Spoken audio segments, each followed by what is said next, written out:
It's just oh, it was spinning, but we're live. Haha. So I screwed that up. That was not a good transition. It's Nomad Project with Sam and Joe. Hey. We have a special guest. We got Andrew. The captain is in the house. He's in the center because we like that. And so, how you doing, sir? And it's been actually it hasn't been too long, like a month or so since we had you on last. So we're trying to just new thing. We're trying to have more of a regularly have you come on once a month or every once in a while, a regular rotation of our guests and humans. So A rotation. Doing good. Thank you guys for having me on again. It's always a blast to be able to come on and hang out with you guys. Yeah, just kind of living life, getting ready to take a trip, road trip out west this next week. So going to be a lot of fun, getting a lot of travel tech all sort of situated. Oh, fantastic! So I guess you're just driving out there, kind of thing. Yeah. We're just driving out there and going to, yeah. It's gonna be a lot of fun. That's cool. Good deal. So is that something that is this the first time you've had like a drive out west, or is this like a routine kind of? Okay. This will be the furthest west that I've and north. Well, no. Well, it depends. I've been up to Ely, Minnesota, so I don't. We're going up to Forks, Washington, so It's close to as far north, but it's the furthest west. And it's funny because it's for a wedding, and I didn't realize it until later, and I was asking my friends and my girlfriend, and I was like, "Why is it in Forks, Washington? It's in the middle of nowhere." Twilight. Oh, but yeah, it's interesting because somebody sent me. Becky sent me a thing about places in the U.S. and around the world that are like, God, now I can't remember what it's called exactly, so I apologize. But it's like where places that have no light. It's like these light farms or like darkness farms or whatever, and apparently they have these areas where they're trying to buy up land in these areas where it's really without any kind of city lights and light pollution. It's apparently it's a whole big like collaboration kind of thing going on. They have to resolve the world, and you can look up places in the Midwest, and the only one that really is like a light sanctuary is in Minnesota. Oh, really? Yeah, so we were thinking about maybe driving up there and check the stars, because they say that kids that grow up in like urban areas really have never seen a full field of stars, right? They see maybe a couple of dozen, and that's a big deal. When you take them out into these areas where there really no light pollution, there's million. I just like the entire light sky is just filled with them. I'd love to take my pixel there. Oh, do some astrophotography. I think it'll stroke. I think there's so many stars that'll probably stroke the camera. The Tensor G2 or G3 might melt in the chassis. But yeah, so it looks pretty cool. So that's interesting that it sounds like one of those kinds of places in the Pacific Northwest.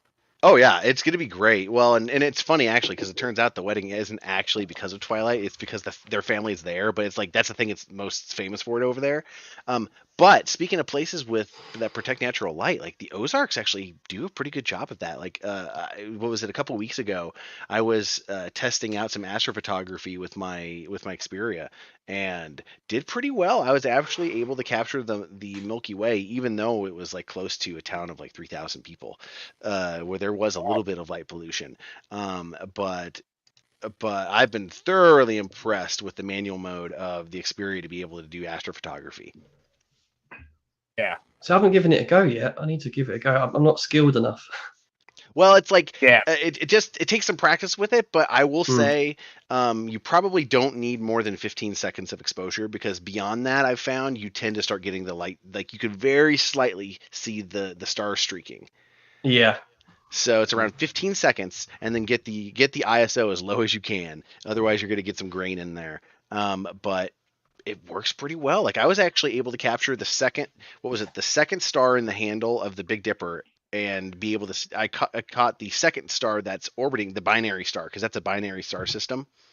Okay. And yeah, so it's like it works pretty well. Like I was very impressed. The only thing I would say is I do miss the S Pen in terms of being able to do that and like not jostling the camera at all to press the button. Yeah. You can set a timer though, couldn't you? Yeah, you can. I guess I should have just done that. Yeah, but I was being like, it's an extra step, right? Well, and correct me if I'm wrong, I don't think that the Pro mode, like where I'm actually like editing everything itself, actually has the on-screen shutter button. In landscape, it doesn't, does it? No. And so it's like you have to interact with the shutter button. Yeah, you're right. I think that is interesting. Yeah, that sounds like. I mean, and as a person who doesn't have an Xperia, I'm having to go off of what your descriptions are. But yeah, it sounds like and I guess nobody could really argue that the Xperia line for years has been a really capable camera, right? It's obviously a capable shooter, so we'll see. I mean, it's kind of cool to see that you really have a lot. I mean, it's really like a professional grade camera. It's almost like having the new sensor's legit. It really is like.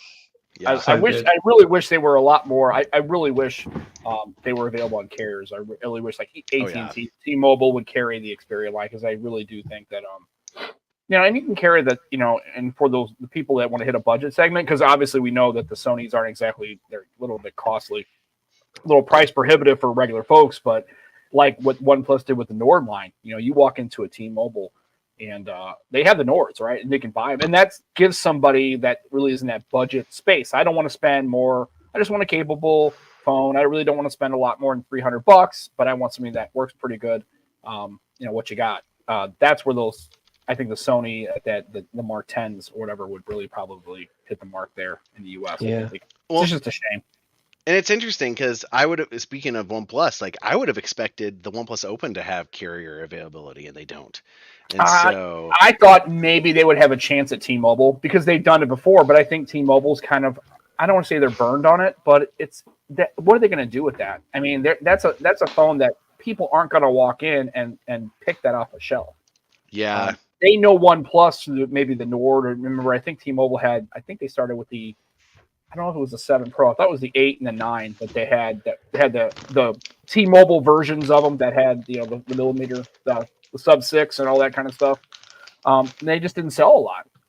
And then, funny story, I went to the T-Mobile store, and I actually think I'm able to get the T-Mobile Home 5G internet.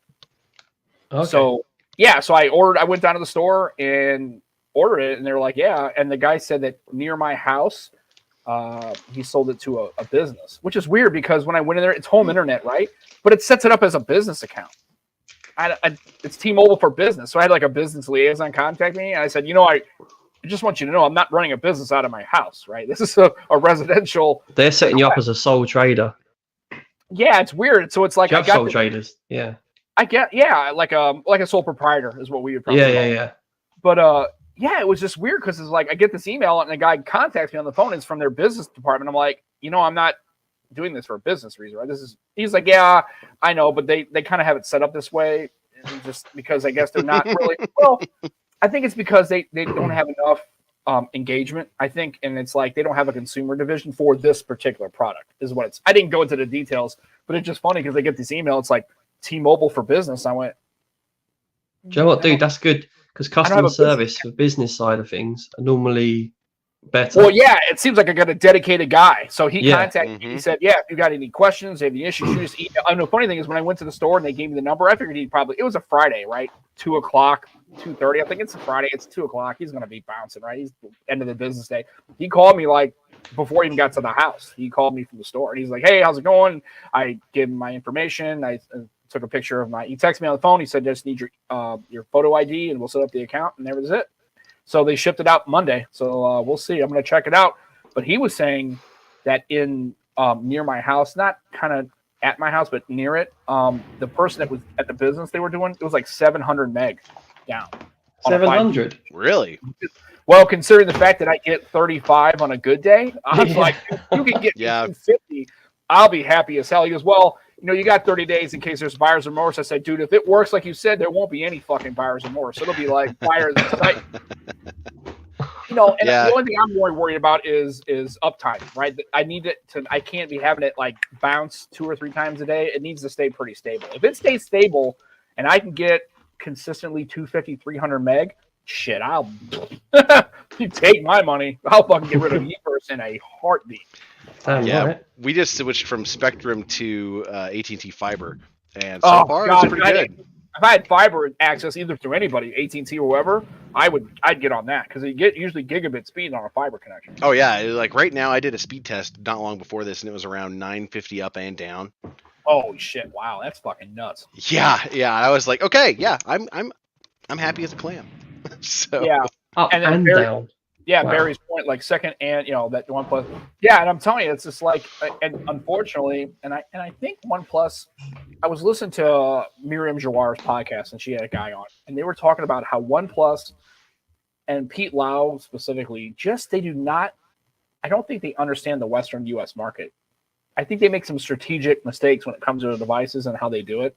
Mm-hmm. And I also realize that getting into carriers is really a pain in the ass because they gatekeep pretty well. They have all these restrictions and stuff like that. But I think OnePlus as a brand really doesn't understand the U.S. market. I really think they struggle with, like with the 10T having no alert slider and, and no wireless, all those little things like that where they come out with these devices. It sucks. I mean, I just don't want it to be a world in U.S. carrier stores where it's just Apple and. But that's the thing, Sam. For Android devices to hit America, it's very hard, isn't it? Well, yeah, because maybe they just don't want to risk it. Right. What are we at? Like 60% or 65% iOS, right? And but here's the argument you can make. It's really a chicken and the egg, right? If you don't get the devices out there and have some options, you're screwed. But if you put the devices out there, you're already fighting this uphill battle. You have to basically be. I was wondering when somebody would finally notice what was going on. So I'm going to take a step out so you can see what's going on here. So here we go. Yeah.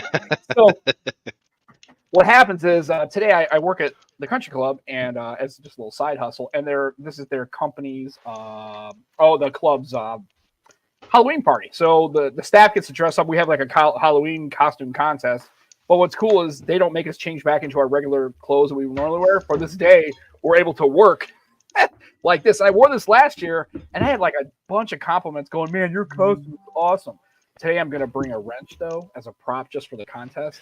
You can dodge a wrench, you can dodge a ball, right? And I'm going to see if I can try to maybe at least get runner-up on the contest. So anyway, I think you'll do well. Yeah, you look good, man. Well, and here's the thing. If my thing is this, it's comfortable to work in, and also because it gets kind of warm. And this is so functional. This isn't just a prop. Like a lot of times when I'm working and we're back in the kitchen, it's really warm, right? I sweat, and it's like I'm always constantly white. This is great because this thing works perfectly for not having to do that. I wish I could just wear it all the time, but I can't. Yeah, it's interesting. Yeah. It's like Dodgeball is the one movie where I feel like the guy who played Milton from Office Space, he's also in Dodgeball. He's basically the same character. So in my headcanon, it's a sequel. I like how it's lateral, right? They move that character, and it's like if he, it's just such a great movie because it's just and guilty pleasure. I love Vince Vaughn. I don't know what it is about his delivery in these movies, but he's so good. And yeah, he's good. It just his comedic timing and acting, I think, is really good. His facial expressions is the whole lot, isn't it? When they do that, and just his voice and just like the mannerisms. I mean, I don't dislike like when he was in Wedding Crashers. I don't really dislike. I can't think of his guy's name. The other guy, Luke Wilson, right? I don't dislike him. I don't. That his voice is like, oh yeah. I don't. Wow, yeah, that's great, man. I just don't know if when it comes to the comedy, it doesn't work for me. Whereas Vince Vaughn, like the meatloaf scene, is really good. But if Vince Vaughn was in that scene, I think it would have landed a lot better. It was like, the meatloaf, fuck, right? It's just kind of like, it just was funny. It's a great. Those movies are pretty good, and I like that because sometimes you don't want to get all existential, right? You just want to go to a movie, have 95 minutes, and just enjoy. I love the people they just dissect every goddamn movie. It's just like, dude, it's Dodgeball. It's a comedy. It's Owen Wilson, isn't it? Owen Wilson. Yeah, Owen Wilson. I'm sorry, Luke Wilson is the other, the dark hair. I don't know. Are they? I wonder if they're related. I don't know if they are or not. Andrew's going to get on that because I can see that face. That's the GTS face. I know what that is. Yeah, I'm like, ooh, now I'm curious. Siblings. Luke Wilson is in fact his brother. Okay, so okay, good deal. So I thought I thought he did have a brother. I got the wrong bro. Sorry, my bad. So anyway, in Castaway, Wilson, is he related as well? Or? Wilson, I'm sorry. Wilson. But anyway, yeah, and it's just a shame. So now because I almost pulled the trigger on a OnePlus Open. full disclosure, because I traded. They gave a really good trade in, and I got it down to like $1,000. That's with my OnePlus 10 Pro. And you know what actually stopped me, honestly? It was the fact that for some reason, and I don't know what it is, I have such an issue with their website and processing a payment. Like I try to use a Discover, which is a card that they say on their site that is a usable form of payment. I could not get it to go through. And I was like, well, screw it. And then I went to go back, and they were out of stock for like, I think about 12 hours or so. And then they got an email saying, hey, we're back in stock. I'm like, okay. I tried to go it. Now it was like 1,100. So I'm like, well, I wonder what changed. I guess there's something that maybe, it was still the pre-order, right? Everything was still identical, but now instead of 1023, it was like 1118. I was like, And I thought, you know what? I don't need another foldable because, I've got this, and it's like I can't justify another folding device when I have one that works. I would like to try it. That's what I'm saying is I'd like to give it a try and see. But yeah, to Barry's point, it's just like here's another year where a really solid Android phone isn't available. Same thing with the Sony Xperias. I wish that Sony Xperias were in an AT&T store. I think they'd sell. I think if they properly market them and then people actually do it, I think they could probably sell them. Well, and it's one of those things where I've always been wary of the signs of a brand leaving carriers in the U.S. ever since HTC because it was the first of the death knell for them. And in the U.S. market, I don't think that OnePlus or Sony are in the same position. But it didn't help that when Sony did have Xperia phones on carriers back in, almost a decade ago, that they weren't the best ones that they brought. And so it's like there's still a little bit of a sour taste, but I'm still surprised that they're not bringing the foldable, their most flashy product because I would think of all the products they have, that's the one aside from the affordable ones, but as far as their top tier products, that would be the one to bring.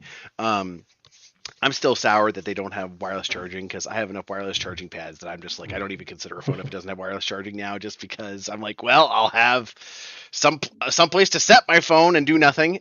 you know?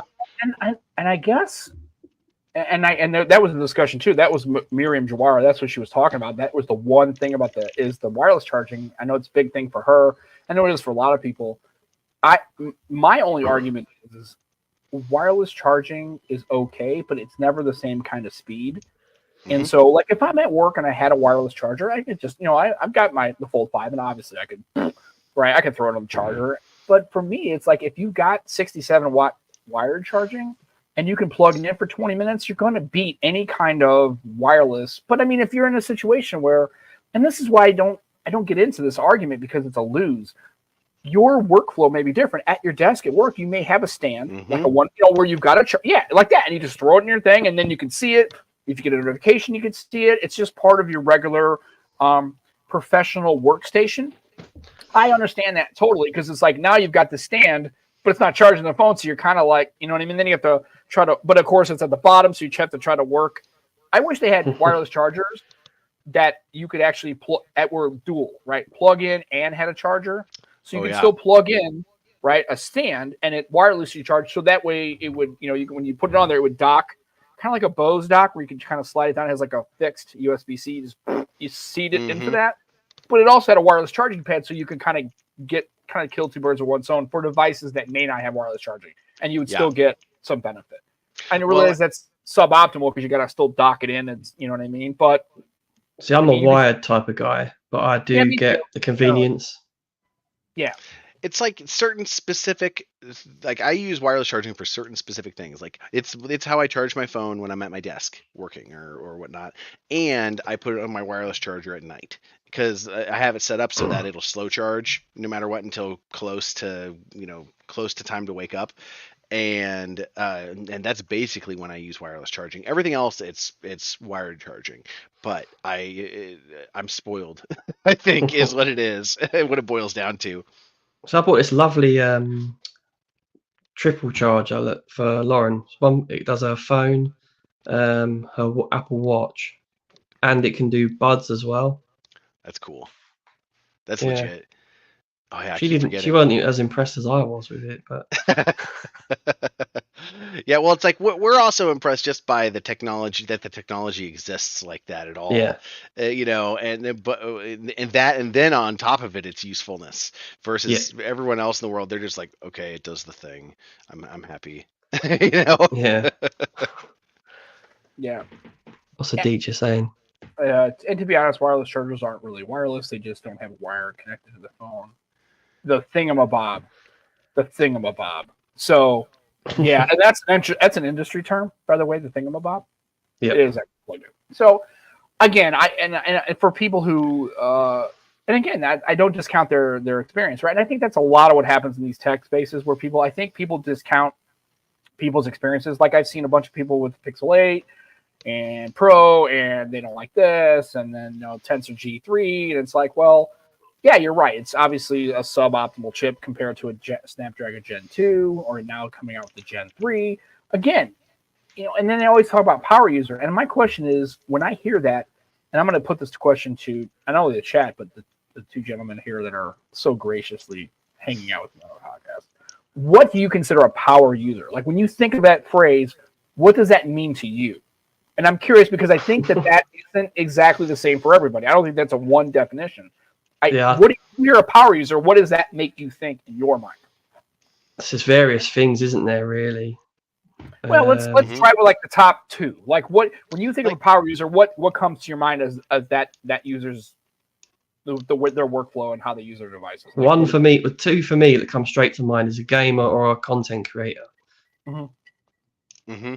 And it's like for me, it's like it's features versus raw capability. I feel like whether it's hardware or software.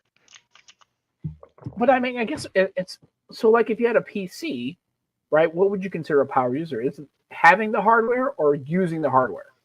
I would think you'd have to be able to use it, and just having it doesn't make you a power user. Actually, just using it, yeah. User, right? It's you got all this processing power, and you've got like this high-end graphics card, but you're playing solitaire. To put it simply, a power user is someone who's going to actually use the device to its max, right, for a prolonged length of time. Right, and I like, and this is again, as I agree with Eric here. And video editor, audio editor, gaming desktop, that kind of thing, right? Taking the phone and not using it as just a pure communications tool, using the device as a full computing device, computing tasks, editing, rendering, blogging, video, not just making phone calls and answering email and text messages, actually taking the device and pushing it like a person who would leverage Dex a lot, right? If they're on a trip. That'd be a power user for sure, yeah. Yeah, exactly. So I understand all that. So I guess my curiosity is, so the statement to me is when I hear that, if you're going to be a power user, stay away from Tensor G3. But my question is, could you conceivably be a power user with a Pixel? Oh, yeah. I think you could be a power user with any phone, technically, as long as it's capable of doing what you want to do. I'll tell you why you can be, quickly, because we have power banks. Yeah. Yeah. Well, and it's more about how you use it and the features that it has. Like I would say a power user example for, I mean, shoot, you could do this with a mid-range phone, is using Droid Cam and using it as your webcam. If I was using, a crappy mid-range phone as a webcam here, I'm a power user using my phone 100%. like a power user. Right. Yeah, I agree. Yeah, and like I said, I mean, Joe uses his Xperia right now. That is his camera. So in that sense, he's leveraging that camera, that phone, as a power user. He's using it in more of a thing that, I guess, when I think of power user, when people use that, that's what Juan would talk about with average consumers, right? With the crazy spelling, right? When an average consumer, would they use their phone as a webcam to stream content? And the answer is no, because they probably don't have a podcast, or they're probably not vlogging, or they also don't know they can. Right. And again, that's another thing. It's not only just the usage, it's the fact that you don't even know it's a thing to do, right? That shows you what a power user. Power users know, I know that the phone is capable of doing this, this, this, and this, right? It can do those things. A general person who's just using their phone, and that's why I laugh, because when it comes to Apple, like iOS users, I don't think any of them are really power users except content creators, right? Because most of the people that I see with an iPhone, they have really they don't seem to appreciate the capability of the device they have as much as an Android person does. Well, as a general rule, not obviously there's exceptions to that rule, so don't get all up in your feelings and shit. You're gonna sit there and say, Sam, I'm not hating on iOS, but generally when I talk to most people, like when I have my Fold 5 at work, nobody who has an Android device is stunned that it folds. Like they're not stunned by it. They're like, oh yeah, well, there's different kinds of phones, right? Every time I get somebody who asks, it's always an iOS user who has no clue. And then when you show it to them, they're like, holy shit, like you could do that? I go, yeah. Again, it doesn't work for you. But again, it seems like that's just my general observation of just talking to people over the last few years with tech users in general. Well, I'm bringing it back to the webcam, like using your phone as a webcam thing. Like Apple has that feature specifically for, like with their Macs, with iOS on their phones, and it's a power user feature. But the difference is they officially rolled it out as an official feature with official support, and you don't have to go on search online for a 7-year-old article on how to do it, or that it exists, or finding it on Reddit through a third party. Yep. And I agree with Simon. Tech Preachers here. We got Barry and Scoop. All the best YouTube tech people are here. All the cool people. All the hip people are hanging out here. And I apologize early because I know we went off a little bit early because of Joe, because he's going to be. Wait a minute, it's not just because of me. Well, did you not just say you're working after this? Right. Well, here's the thing, though. When we first did this discussion about the 1 o'clock, it was just Joe because it was me originally, yeah. Well, then and I figured, and then the thing working at the club and usually I don't work Sundays at the club, but yeah. So yeah, it worked out both ways. You know what? Yeah. Potato. You know what? I'm trying to basically throw it all on you, and you very cleverly and accurately deflected it to both of us. So go fuck yourself. Anyway, so yeah, sometimes when you lose, you just lose, right? You just take the L and realize that Joe just basically put me in my check. He checked me out. All right, cool. So, but yeah, it's and I agree. And then even Easy's like, a Pixel can be a power user. Correct. Now, I would, but the problem is you don't have the video out, right? You don't have any kind of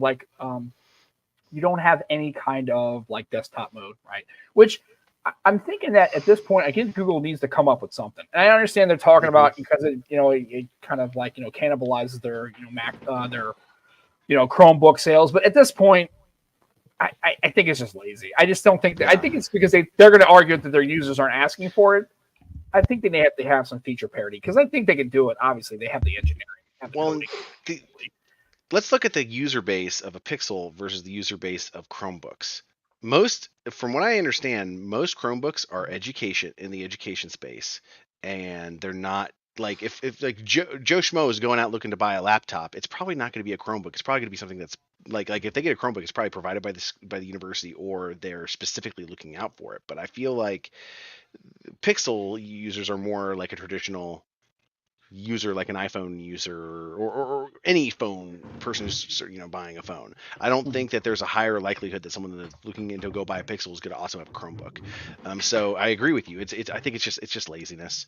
Not wanting to put the work in to put the feature out or activate the hardware feature, and then saying, well, it's going to bring up costs too much. Well, it's not. Like I have every year they do this. I mean, OnePlus is the same thing with wireless charging. I don't think it's going to increase cost that much to add X hardware feature.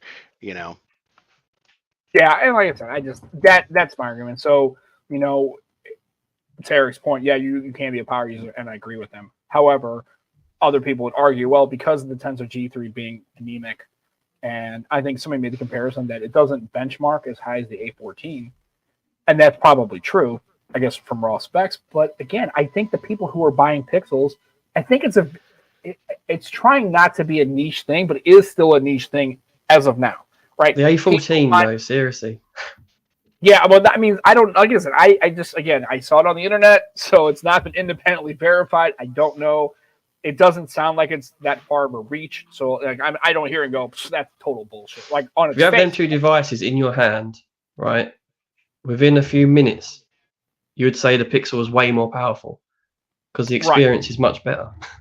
Right, and I realize that people, I think, for me, again, generalizations, which I don't like to generally do, but it's one of those things but generally, people who are more interested in the Pixel are more interested in really two major things: the camera capability and all the software features, right? The call screen, the things that they know about. And I'm telling you, the only reason why that Pixels have a lot more of a market share now is because finally Google decided to go all in on marketing and getting the you got to. And then I'm telling you, HTC and LG and Sony, all these companies, and even Microsoft, I'll even put them in there too with the Surface Duo, because that's another travesty that I don't want to get into, that they didn't tell anybody about it. And it's just like you've got, and then especially in Microsoft's case, they've got buckets of fucking money, buckets of it.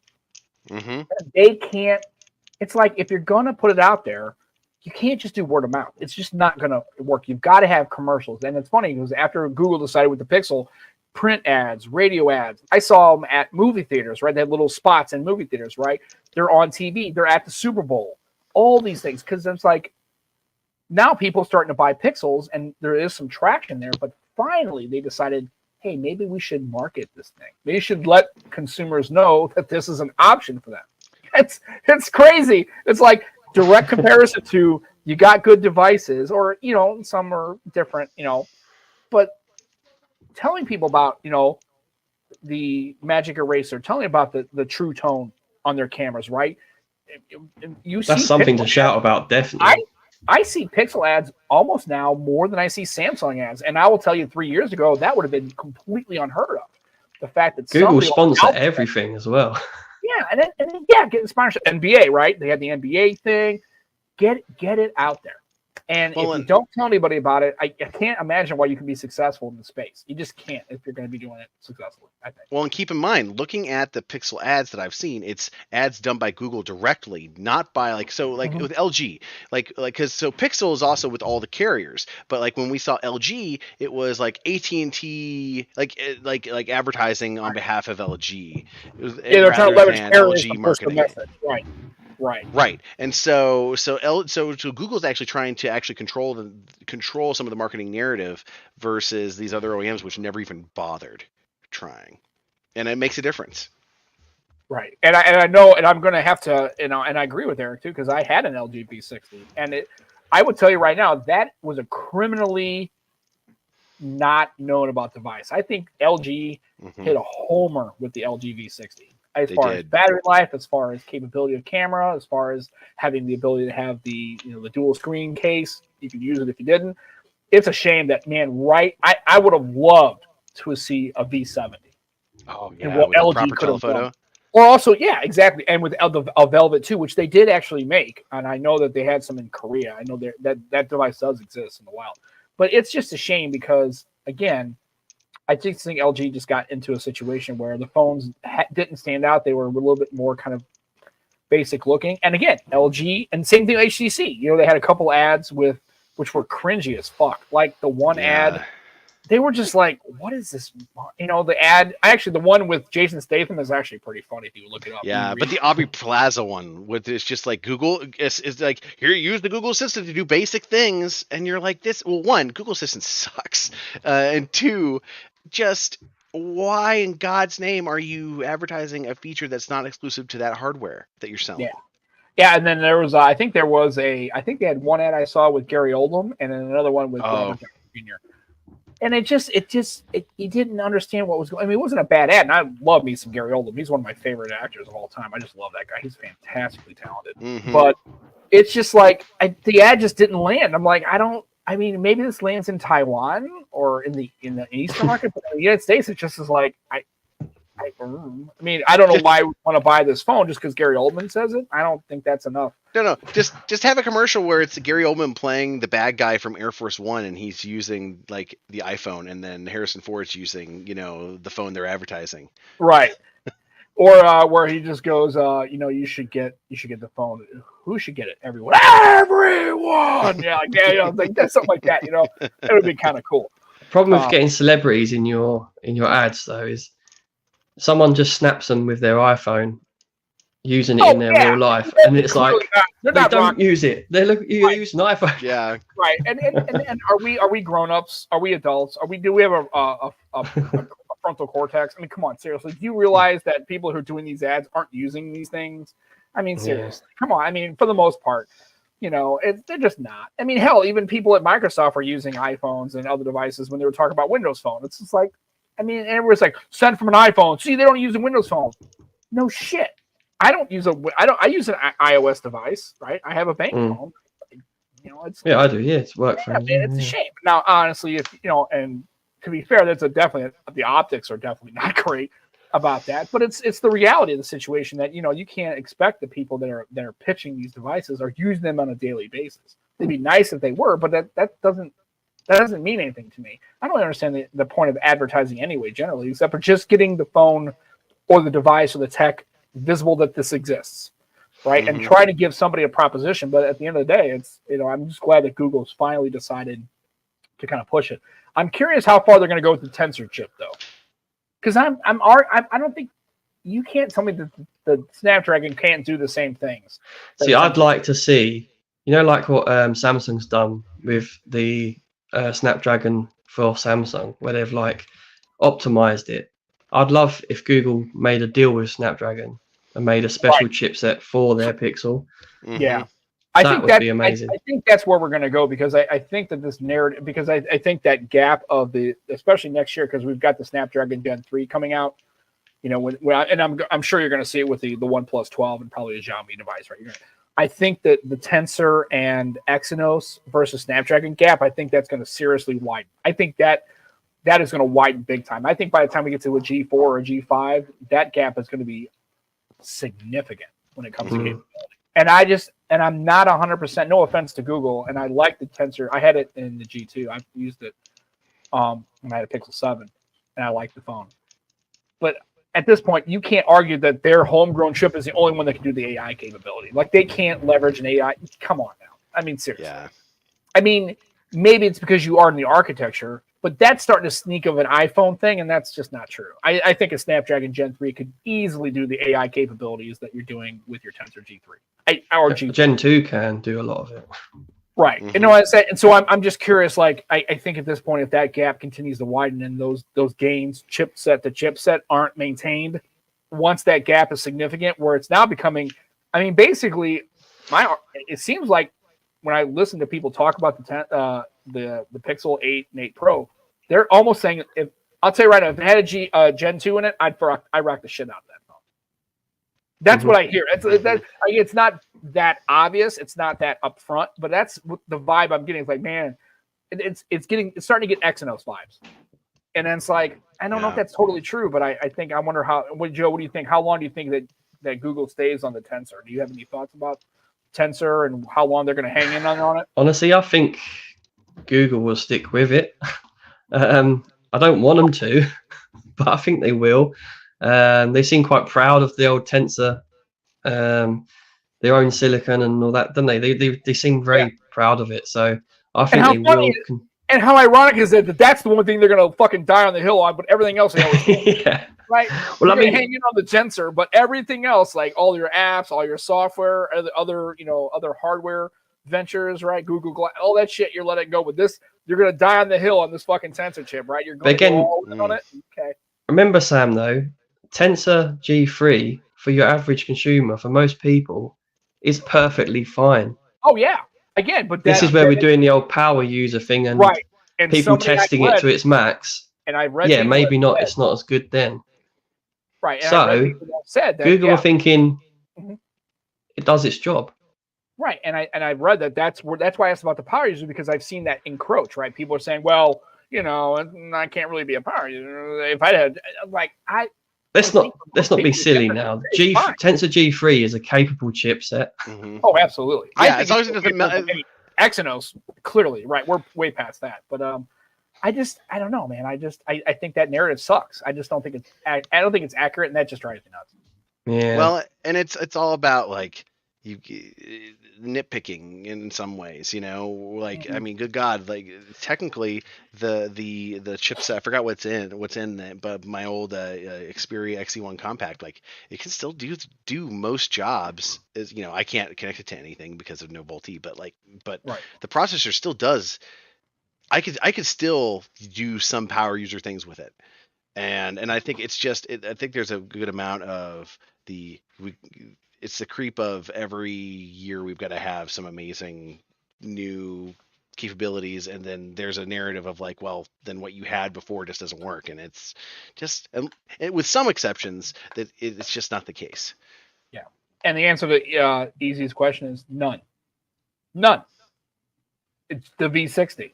That's basically what it is, right? That phone with a headphone jack, quad DAC, great cameras, bit rates, pen support, dual display, and you can get it for $200 or less if you're looking for one that maybe got a little bit of scratching and beating up. Yeah, there is not. They don't make phones like that anymore. And interesting that Barry's got the big push will be G5. I'm curious. So why the G5, and how do you know that, or is it just I like that. We need to get Barry on as well because I want to kind of expound. I want him and in the engineer. Yeah, obviously a gentleman who definitely is knowledgeable, way more than you. And when you listen to Barry, he's very, very smooth, and I just love his videos. I just full disclosure, Barry's videos I can watch all day. He's just very straightforward, right? And you can tell that he's not just giving you a bunch of shit. It's not a sales pitch. It's like, here's what I found. It's very analytical, which you would expect from an engineer, but he's very, very knowledgeable. So I'm curious why the G5. Like, is that, and because I realize I'm sure the G4 and G5 are in development. There's obviously some road mapping there with how they want to do things. But I'm curious why that one. But I think the G3, like you said, Joe, I agree with 100%. I think it's fully capable for what people are trying to do. I've got to admit, though, I did kill it today with the battery. Well, I mean, so what were you doing today? That it was a lot of video and pictures, or like what exactly?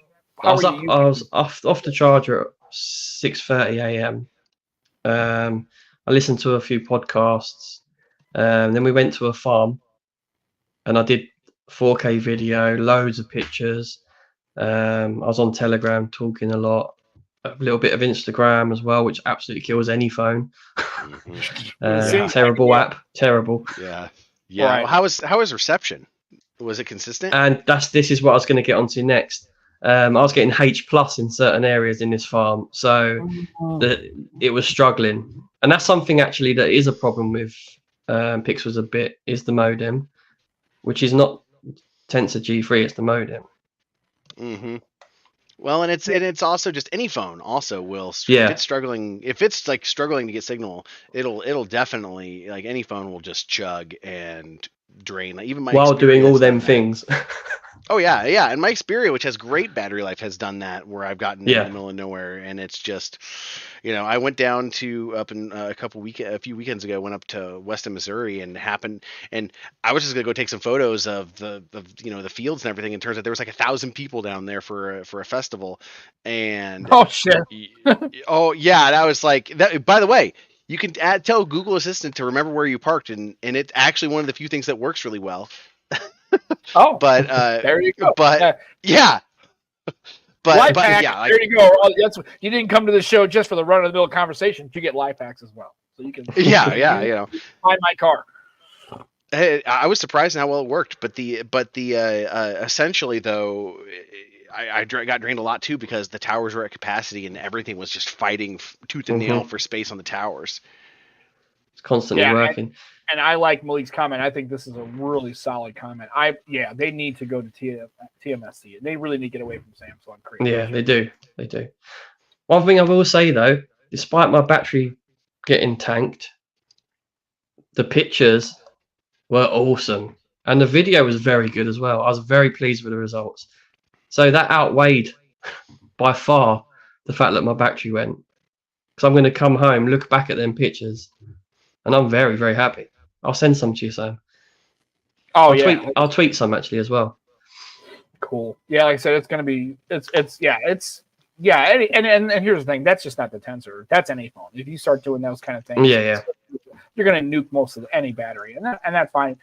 But this is where the charging comes in, right? But if you had a OnePlus or a phone that had a better wattage, you could hook it up to a charger, or anything, and you could get a lot more juice in the battery if you were out in the field doing something than just a regular, phone. I need to get myself a power bank, like I said earlier.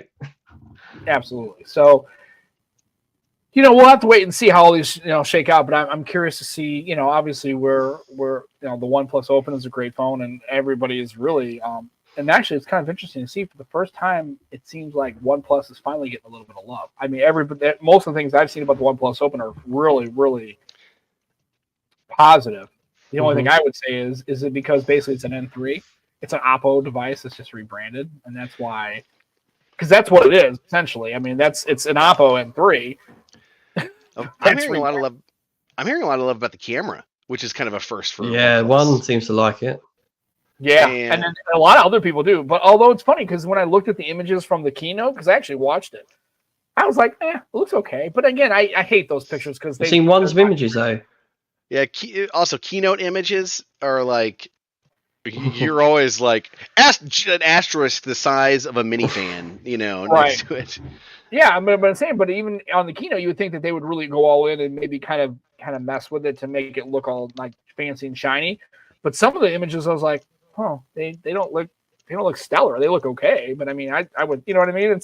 I thought it was funny, but I think a lot of people it's catching people off guard with the Open is that the cameras really are getting to flagship level on these foldables, and I think that's the next step. Is people like, especially I know Barry, he'd be willing to probably try to use that as a daily driver, but there are things that for him just are deal breakers. I think for a lot of people, the camera seems to be, if I am spending $1,600, it needs to get there. At least it's got to be 90% of the way there to any other slab flagship that I'm buying. If the Great for a power user.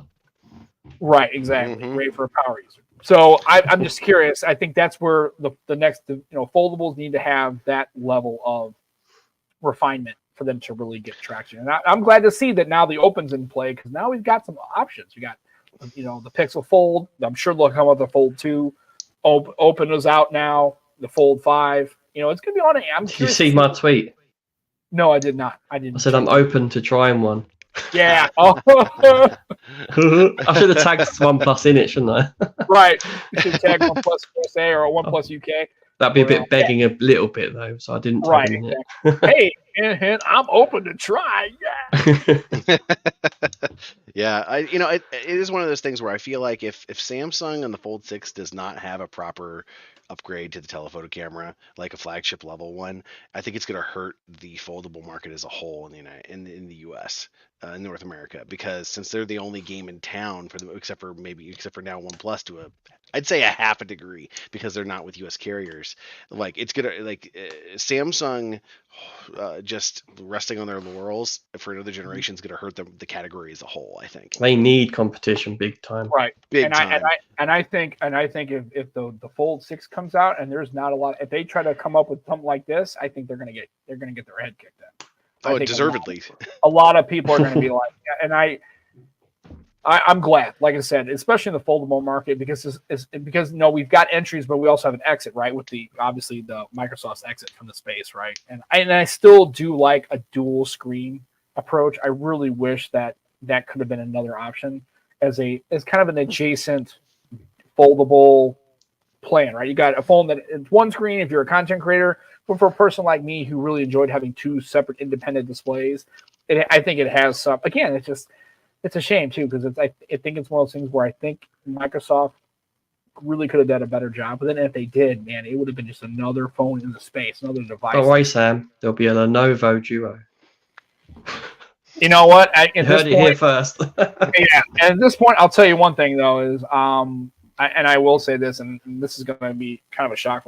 I'm kind of done with Microsoft. If they come up with some kind of device in the future, I'm not buying it. I'm done with it. After Windows Phone and after this, I'm dead serious. I'm done. I'm done with them, because I know Sam, you said now a lot of things like this before. Right. Well, I gave them the chance to do it because I thought they would go in with the Duo and the phone and itself in the market. I thought they were going to all of it. They would see what they fucked up with Windows Phone as far as marketing and everything else, and they would push it. And they did exactly what they always do with it. And they just basically put the device out there, made 50,000 of them, told nobody about it, and then it died on the vine. Well, no shit. And then you came out with hacked-ass software that wasn't optimized, and you didn't do the things that these other phones are doing, devices are doing. And it's just a loop. Come on, Captain. Did he not say he wasn't getting the Fold 5? And then he got it. Yeah. Well, yeah, it's one of those, like, Microsoft is in a weird position too, because like their software, like, and I'm not going to count Xbox and any of the gaming stuff, but like Windows right now is in this position where they have their success because it's their legacy. They're still riding the coattails of their legacy success and market share from early on. Because I'm going to be honest, like I'm still running Windows 10 right now, but I am not very impressed at all with Microsoft's interface design for like Windows. Like there's tons of it's been over a decade since Windows 8 came, like a decade since Windows 8 came out, and they still can't decide if they want to have a new control panel or the old legacy stuff. And they like I just don't think that they have any consistent vision of what they want interface or a lot of their products that aren't gaming to be at this point. Yeah. And I think that's just because I think every company is like this, but I think Microsoft especially is extraordinarily siloed and disconnected, and they do not have a cohesive strategy on their devices and hardware and software divisions. And it seems like it's extraordinarily it's like almost like 10 or 12 independent companies fighting amongst themselves. And I thought Satya could change that culture, and maybe he has. I don't know, but I'm telling you, if Microsoft comes out with something, I'm not gonna buy it at first. I'm gonna let and see if they still do the same stuff that they don't really do. I'm done with it. I mean, I tried the Duo. I had the Duo too. And here's the thing: I'm not getting rid of my OG Duo because unlike Microsoft, other people are trying to make like ROMs for it. There's a Gustav Mons.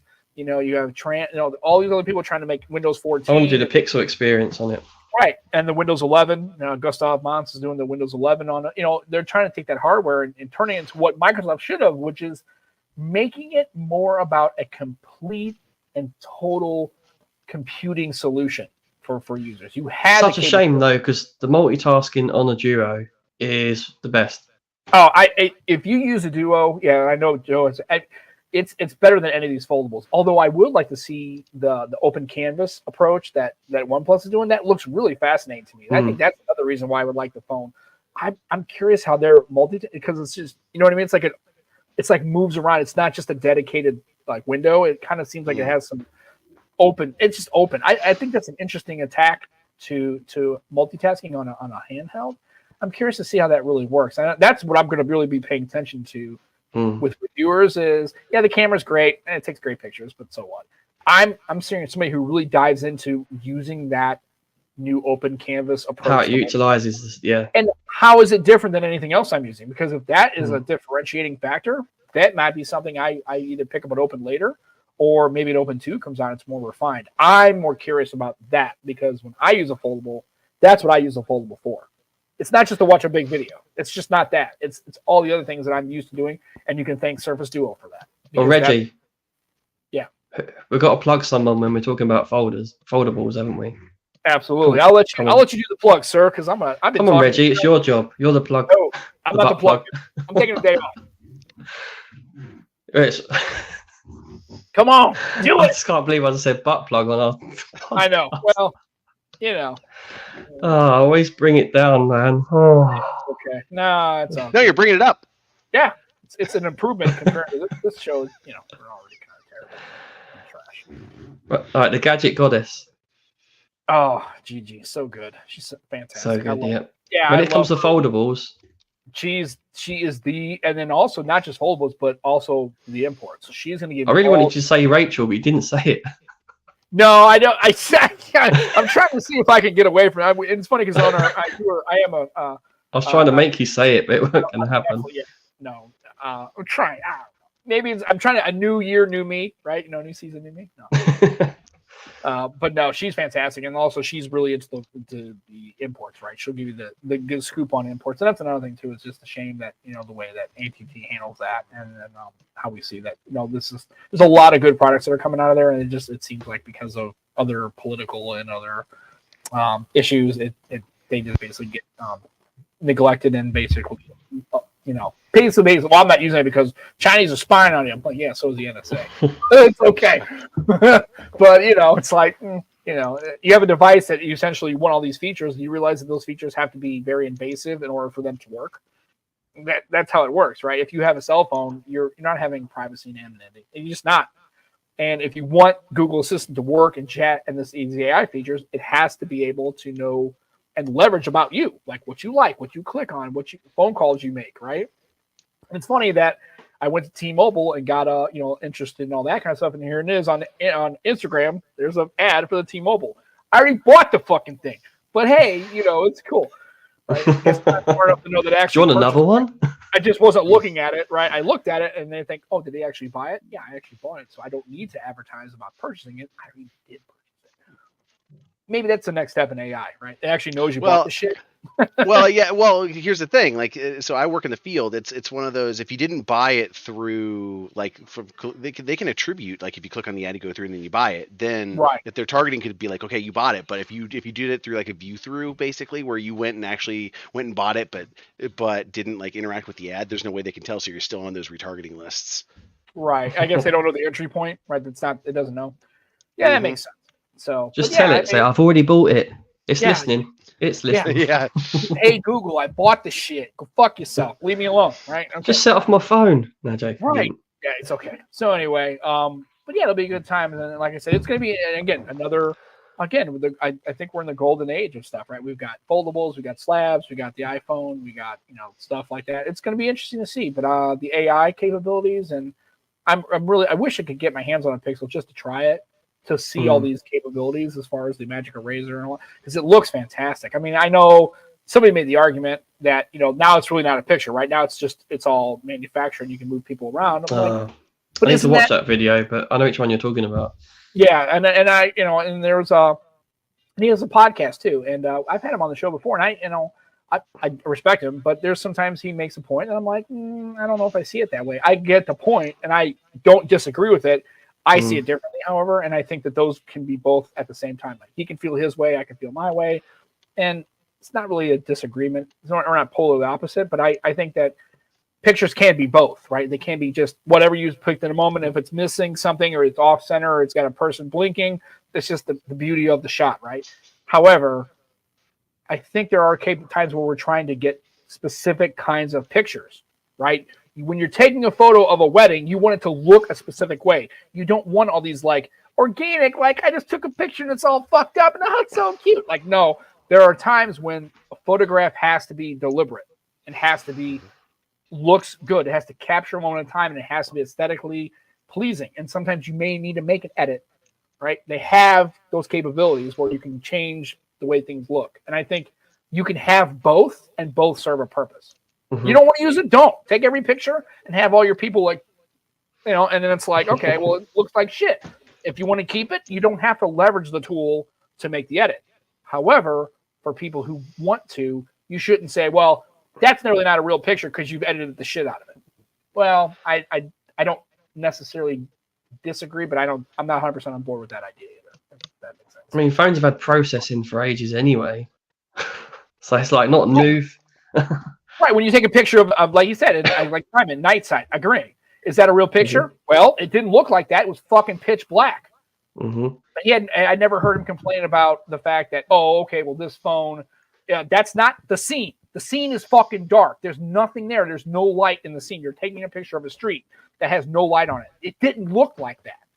So if you don't like, I love how they pick and choose that. It's like, okay, well, night sight's great, and we like the video. Stacking to get the video to expose the scene so it's night sight. Well, if you don't like that, is not the real image either. My argument would be that's not what you were looking at. That wasn't, you have manufactured that image. So is that a real picture too? Do you know what, Sam? If someone says that's not a picture to any of my images, I say you're right. It's art. Right. And this is coming from somebody who's an artist, right? He is a person who does other things that would be art. Yeah, and I agree. And so, yeah, and I agree with Scoop. He doesn't edit the action stuff much, just the color correction. Yeah, right. But there's still some editing going on there just because it may need some tweaking. I'm not saying, but I guess who's to say what, when it crosses the line between that's no longer the picture, now you've completely changed its content, so it's no longer a picture. Now it's just some created thing. I don't know where that line is, and I think that line moves for a lot of people. Joe, I love it. Go on, Captain. No, I was gonna say, I think that for me, it's the example of Samsung zooming in on the moon and then it just using AI to replace the actual image of the moon image. I think that's the line for me. Is like if you're actually using the internet to come up with another image to superimpose on top, then it's not.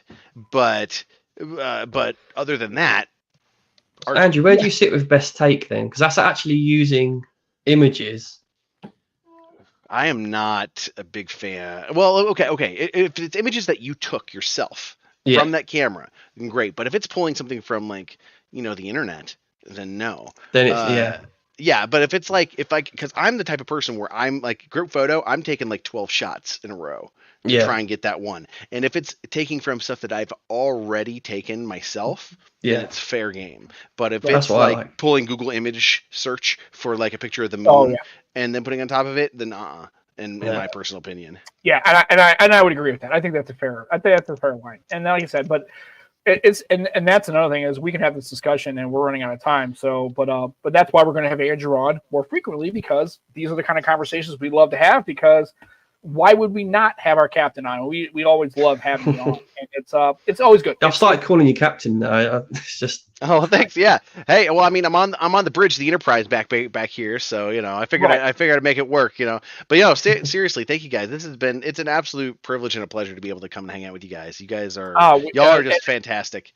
Oh, we have our moments, and like I said, we just like it because we enjoy as much you coming on as having you on. So it's always just.